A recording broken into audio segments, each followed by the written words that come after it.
Juan Manuel Fangio. Back before screaming V10s and DRS wings, Formula One was basically airplane engines bolted to cigar-shaped cars. The championship launches in 1950, and right away, one driver, Juan Manuel Fangio, starts bullying everybody. He's 40, he's cool as ice, and he grabs 3 of the first 4 titles in machines running 4.5-liter monsters. The FIA freaks out. Cars are lapping the old Spa at 250 kilometers per hour on bicycle-thin tires, and Fangio still makes them look slow. So for 1954, they rip up the rulebook. New limit, 2.5 liters, literally cutting engine size in half. Problem solved. Or so they think. Fangio just shrugs, jumps to Mercedes mid-season, and rolls out the silver W196, fuel-injected, sleek wheel covers, big James Bond energy. He wins on debut, keeps winning, and by 1955, he's champion again, leading a third of every lap that year. That engine downsize rule was written to clip Fangio's wings. Instead, it hands him the perfect playground to prove he's untouchable. And it becomes the template for every nerf the champion rule change that comes later. Jim Clark, fast forward to the mid-60s. Lotus boss Colin Chapman figures out the cheat code. Simplify, then add lightness. He bolts Jim Clark into the Lotus 25, first full monocoque F1 car, and the thing weighs less than a weekend suitcase. Other teams show up with tractors. Clark shows up with a paper airplane and still blitzes them, winning the 63 title by 25 points. Paddock politics go nuts. Rivals claim the Lotus is basically a rolling fuel bomb. Ultra-thin aluminum skin, rubber fuel bags sloshing around next to the driver. FIA listens. Safety is the new buzzword, and boom. 1966. Appendix J drops, minimum weight. Cars must tip the scales at 500 kilograms. Bladder-type fuel cells. No more old-school tanks that split like Coke cans. Everyone thinks that'll slow Clark down. Spoiler, it doesn't. Chapman just hides ballast under the seat, wraps the new rubber fuel bladders in Kevlar, and Clark still takes Indianapolis in 65 and 8 wins in 67. Lotus loses maybe 15 kilos of advantage, but talent plus aero still equals trophies. The Make It Heavier rule was written with Jim Clark's name all over it. Yet the Flying Scotsman keeps flying, proving you can weigh down a Lotus, but you can't weigh down genius. Jackie Stewart. Jackie Stewart hits Formula One like a plaid-helmeted missile. At power tracks such as Monza and the old Nürburgring, he turns follow the leader into a superweapon. Tuck in the draft, slingshot past, repeat. The 1971 Italian GP proves the point. Cars average 242 kilometers an hour, and the top 5 cross the line in half a second. Fans love it. Race directors have a heart attack. Back then, Monza is basically 4 flat-out straights and 2 banked corners. Miss a braking point, and you're in the trees. Stewart wins anyway, and suddenly the sport wonders if pure speed has gone feral? Cue the concrete. For 1972, the FIA bulldozes 2 permanent chicanes, Variante Retifilo at the main straight, Variante Ascari out back, designed for one purpose: break Jackie's toe. First race with the new layout, and Stewart still sticks the car on the podium. 2 years later, he retires with 3 titles and a trophy cabinet of safety reforms. The rule change slowed the cars, but it couldn't slow the Flying Scot, Niki Lauda. Lauda's 312T wins 5 races in 75, V12 gulping petrol like espresso. Rivals cried fuel economy foul, so the FIA froze capacity at 220 liters and banned all in-race refueling for 1976.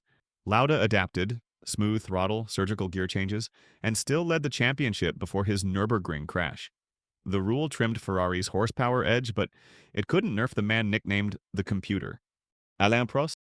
Early 83, Prost's turbo Renault RE30C is a rolling thundercloud. 650 horsepower, 13,500 RPM, flames at every upshift. While Cosworth cars short-shifted at 11,000 RPM, Prost hit 13,500 and walked pole by a full second. 4 wins before July and a 14-lap lead tally nobody could match. New rulebook, 2 bullets. For 1983, the FIA installed pop-off valves that dumped air, once manifold pressure cleared at 2.9 bar, and mandated a single 220-liter fuel cell. No refuel allowed. Reliability gremlins bit, and the title slipped to Nelson Piquet by just 2 points. Ayrton Senna. 1992, Formula One changed forever. The Williams FW14B hit the track with active suspension, traction maps, launch control. While other cars bounced across the asphalt, Mansell was gliding like a laser beam. He won 9 out of 16 races and pocketed the championship. But Senna saw something else: invincibility. By the end of 1993, he left McLaren and joined Williams. With that technology, Senna believed he would be untouchable. But the FIA didn't want robot racing, so they banned active suspension, traction control, and launch maps. On paper, the Williams FW16 was fast. On track, it was something else: twitchy, unstable, unpredictable. First 3 races, 0 wins. Next stop, Imola, lap 7. Steering column failure. The car drifts off and hits the Tamburello wall. The greatest talent of his generation was gone, and the paddock fell silent. The FIA had banned the technology but forgot to improve the safety. It took Senna's loss to finally make them act. Wooden skid blocks, diffuser cuts, pit lane speed limits. It was all too late. Every modern safety rule is written twice. Once for technology, once for Ayrton. Nigel Mansell. Williams' FW14B floated through turn 8 like it had magnets to the asphalt. Hydraulic rams read the track and re-leveled the car 1,000 times per lap. By mid-season, Mansell had 5 wins and a 40-point lead, so rival teams marched to Paris. The FIA's response: Technical Directive 1692. All ride height sensors had to run through a sealed black box ECU, test day data logging was capped, and any hydraulic accumulator over 40 bar was outlawed. Williams lost its real-time calibration trick. Mansell still clinched the title in August. 12 months later, active suspension was banned outright. The Lion roared on. The system that made him unstoppable was already living on borrowed time. Michael Schumacher, 2004, is red-painted murder.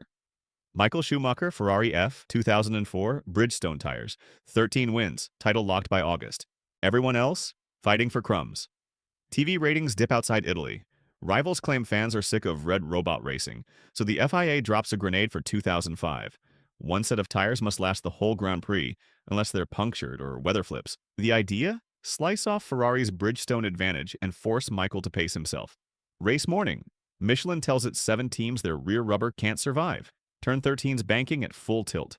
5 minutes later, 14 cars peel into the pits, shut off the engines, and 130,000 fans boo so loud Jim Clark probably hears it in heaven. Only 6 Bridgestone cars take the green. Schumacher wins a race nobody wants. By winter, everybody agrees the experiment is flaming trash. For 2006, tire changes return. Well, Michael still bags 5 wins in his farewell year. The no-stop rubber rule was handwritten for Schumacher, but it ended up nuking the show instead of the champ. Fernando Alonso. Renault's R26 carried a secret passenger, a 9-kilo tungsten puck suspended on springs, oscillating in the nose cone so the chassis stayed laser-flat over curbs. Alonso nicknamed it "My Invisible Traction Control." Rivals claimed moving ballast broke the spirit of Article 3.15. FIA responded mid-championship with Technical Directive 30/06. Any device that altered the car's center of gravity while running was instantly illegal. Ride height jitter returned, front tires overheated, and Fernando's 25-point cushion shrank to 8. Yet with silky throttle and tire nurse mode, he still sealed the 2006 crown in Suzuka, proving that the brain can outthink missing ballast. Across 2005 to 6, Michelin's softer carcass and wide operating window made Alonso untouchable on Sundays. Ferrari's Bridgestones fizzed and faded. Team bosses pushed for tire parity, so the FIA wrote a 4-year exclusivity deal. Bridgestone, the one and only 2007 to 10. Alonso jumped to McLaren expecting a level field, instead wrestling stone-cold rubber that took 6 laps to switch on. He still scored 4 wins, but late-race tire drop cost crucial points, and Raikkonen stole the title by a single marker in Brazil. The rule flattened the grid and pancaked Alonso's momentum. Sebastian Vettel. By the end of 2010, it's Seb versus physics. Red Bull's RB6 pumps exhaust fumes over the diffuser, even when Vettel is off throttle, gluing the rear like Gorilla Tape. He grabs the title at 23. Here's the trick. Burn a dribble of fuel while the throttle is closed. Hot gas rushes under the floor, seals the diffuser, and boom! Instant downforce through every corner. Rivals stare under the car like kids under a Christmas tree. Enter the fun police. The FIA issues Technical Directive 15/11. From the British Grand Prix, cars must cut throttle to 10% when the driver lifts. Translation: bye-bye off-throttle blowing. Thursday turns into a courtroom. Red Bull says the ban is moving goalposts. Renault claims it will melt pistons. Ferrari says enforce it yesterday. Race day, cold track, neutered maps. Vettel stuck in second gear, figuratively. Alonso wins for Ferrari, British fans sing. Headlines read, blown diffuser era over. Except 2 weeks later, the FIA softens the directive. Teams hack new engine maps, and the RB7 goes right back to warp speed. Vettel finishes the year with 11 wins, 15 poles, 394 points, records at the time. The Stop Seb patch lasted 3 races. Moral of the story? Outlaw the gadget, the genius rewrites the code. Lewis Hamilton. By the mid-2000s, Mercedes is steamrolling the hybrid era, and Lewis Hamilton is basically on a Zoom call while driving.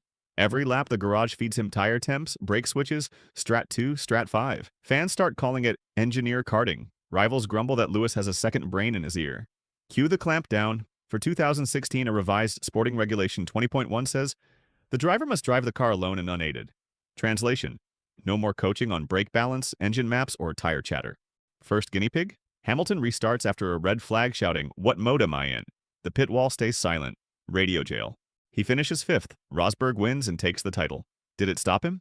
Spoiler: 3 straight crowns say no. Mercedes just preloads the info on steering wheel menus, and Lewis memorizes a phone book worth of toggles. Then Mercedes drops DAS, dual-axis steering. Hamilton pulls the wheel, toes angle inward, tires heat evenly, straight-line drag drops. The paddock's jaw dislocates. The FIA green-lights it for 2020, but stamps illegal from 2021. One-season wonder. Hamilton uses DAS to finesse tire temps in Turkey, climbs from 6th to 1st, and clinches title number 7, matching Schumacher on a soaked track. The pattern is clear. Give Hamilton a rule, he'll read it like a lawyer and drive through the loophole. When the loophole closes, he's already holding another trophy. Max Verstappen, Abu Dhabi 2021. The title fight is a Netflix cliffhanger. Safety car comes out with 5 laps to go. Hamilton's on ancient hards. Verstappen dives for fresh softs. Race director Michael Masi lets the 5-lapped cars between Lewis and Max unlap themselves, but not the rest. Half-pregnant rulemaking in real time. 1-lap shootout. Max sends it. New world champion. 3 months later, the FIA rewrites Article 55.13. If the clerk instructs lapped cars to overtake, all lapped cars must pass, and the safety car will enter at the end of the following lap. Translation: no improv jazz from race control ever again. But Max had already triggered another tweak. Brazil 2021 sprint. He zigzags down the main straight to break Hamilton's toe. 3 moves. Fans call it the Verswerve N. For 2022, the race director's notes add a line. Any one move and return maneuver designed to impede slipstream will be deemed potentially dangerous.